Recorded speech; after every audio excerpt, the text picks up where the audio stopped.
Hello everyone and welcome to अकेडजाम। So हम लोग टॉपिक डिस्कस कर रहे थे method to find which surface slips.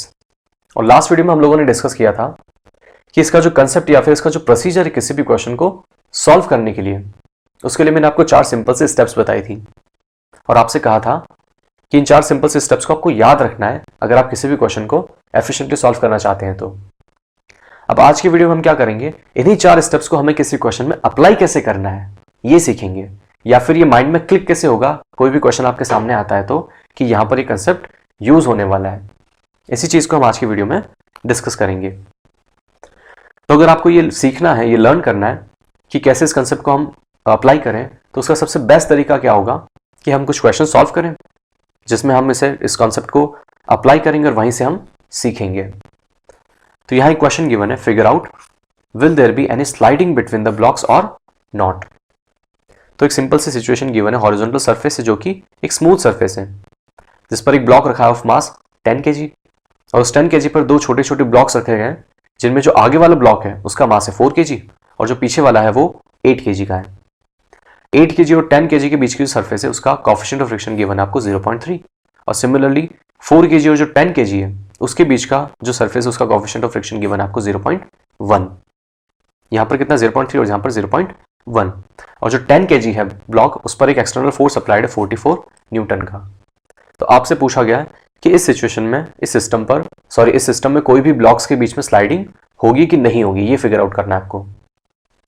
तो हम क्या करेंगे, सिंपल सी हमें दिख रहा है कि मल्टीपल ब्लॉक सिस्टम है तो सीधी सी बात है वो कंसेप्ट हमें यहाँ यूज करना पड़ेगा। मतलब वो जो 4 स्टेप्स थी उन्हीं को हम यूज करेंगे इस क्वेश्चन को सॉल्व करने के लिए।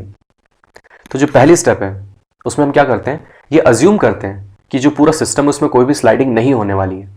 तो मतलब पूरा सिस्टम एक सिंगल पीस में मूव करेगा।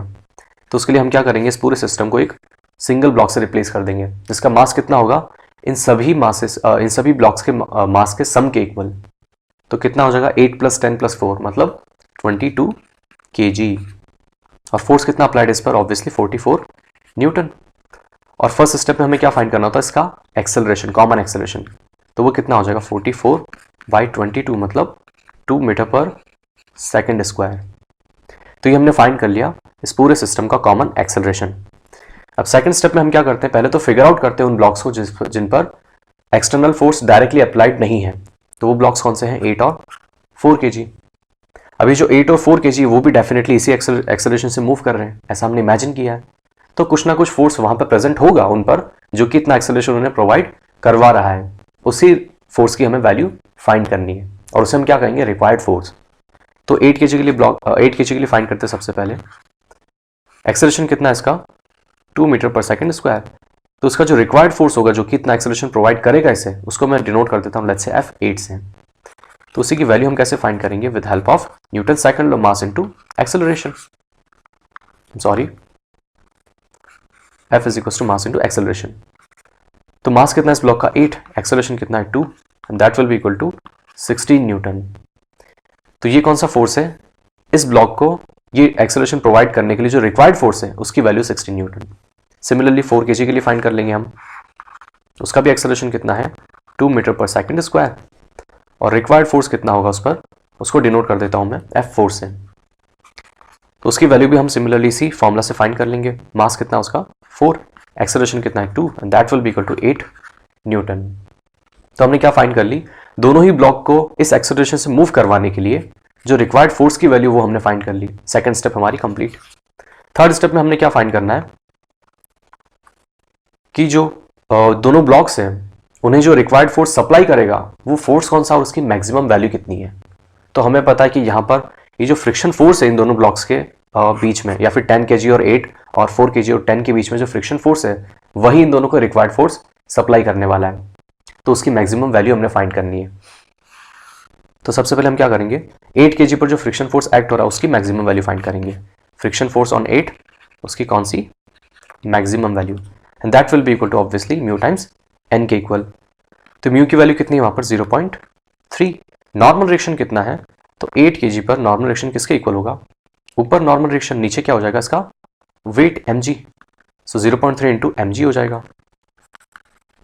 मास कितना है इसका 8, g की value 10 and that will be equal to 24 Newton.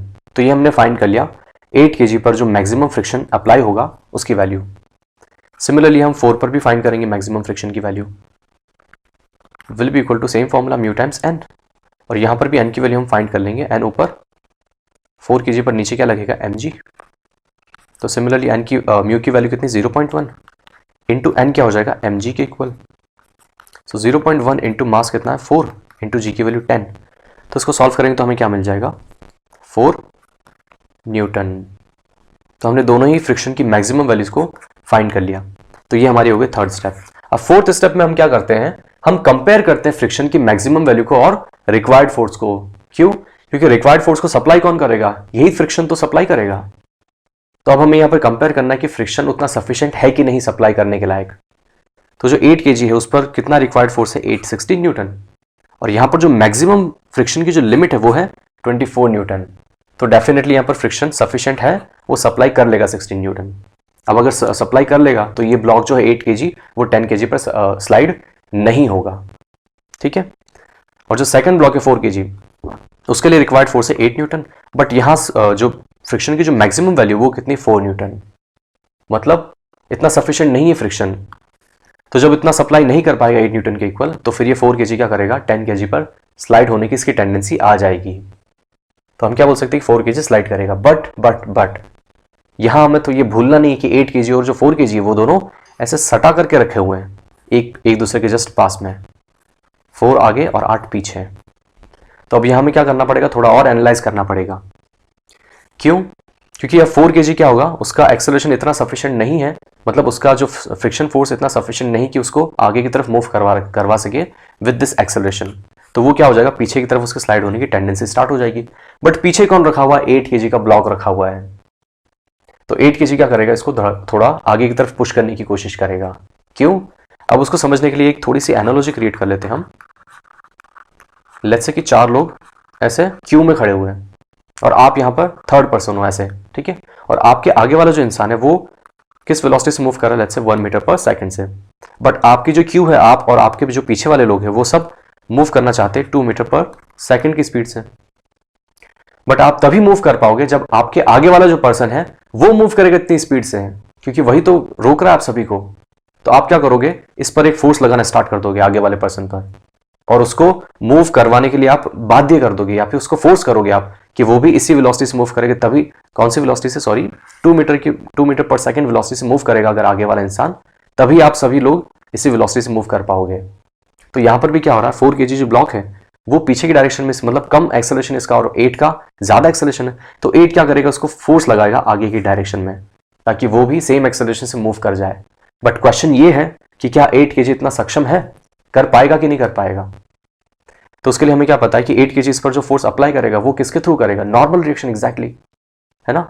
और 4 kg वो कितने फोर्स की रिक्वायरमेंट है एडिशनल, तो देखो इसका जो फ्रिक्शन की वैल्यू है वो है 4 न्यूटन और रिक्वायर्ड कितना 8 न्यूटन। तो कितना बाकी रहा, सिर्फ 4 न्यूटन। तो उसको एडिशनल 4 न्यूटन की रिक्वायरमेंट है। तो लेट्स से हम इमेजिन कर लेते हैं कि इसको 4 न्यूटन इसने 8 kg ने प्रोवाइड कर दिया। तो फ्रिक्शन ने ऑलरेडी 4 दे दिया था, 8 kg ने भी इसको 4 दे दिया। तो अब कितना हो गया, 8 न्यूटन हो गया टोटल। तो मतलब 4 kg उस एक्सेलरेशन से मूव करेगा। बट हमें चेक करना है कि 8 kg इतना सप्लाई कर पाएगा कि नहीं कर पाएगा। अब 8 kg जो सप्लाई करेगा 4 न्यूटन, वो किसकी हेल्प से करेगा, उसके फ्रिक्शन फोर्स की हेल्प से करेगा। ठीक है।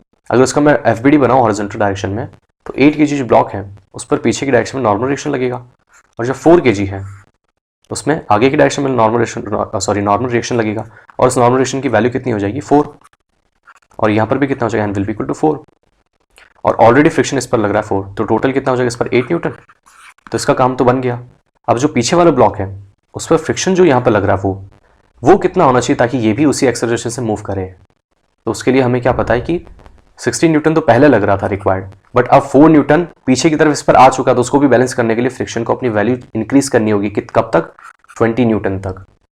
तभी जाकर इस पर नेट 60 न्यूटन फोर्स आ पाएगा और तभी ये इस एक्सेलरेशन से मूव कर पाएगा। अब हमें चेक करना है कि फ्रिक्शन इतना प्रोवाइड कर पाएगा, बिल्कुल कर पाएगा। उसकी मैक्सिमम वैल्यू कितनी, 24 न्यूटन। तो वो यहाँ पर इसको प्रोवाइड कर देगा। तो हम क्या बोल सकते हैं, फाइनली सारा सिस्टम एक ही एक्सेलरेशन से मूव करेगा। वैसे हो क्या रहा था, 4 kg स्लाइड होने की टेंडेंसी थी, बट 8 kg ने उसको भी बचा लिया। तो सारा सिस्टम एक ही एक्सेलरेशन से मूव करेगा, मतलब स्लाइडिंग नहीं होगी, नो स्लाइडिंग। ठीक है, अब इस पर एक क्वेश्चन और सॉल्व करते हैं हम, ऐसा ही कुछ, जिससे आपका कंसेप्ट और भी ज्यादा क्लियर हो जाएगा।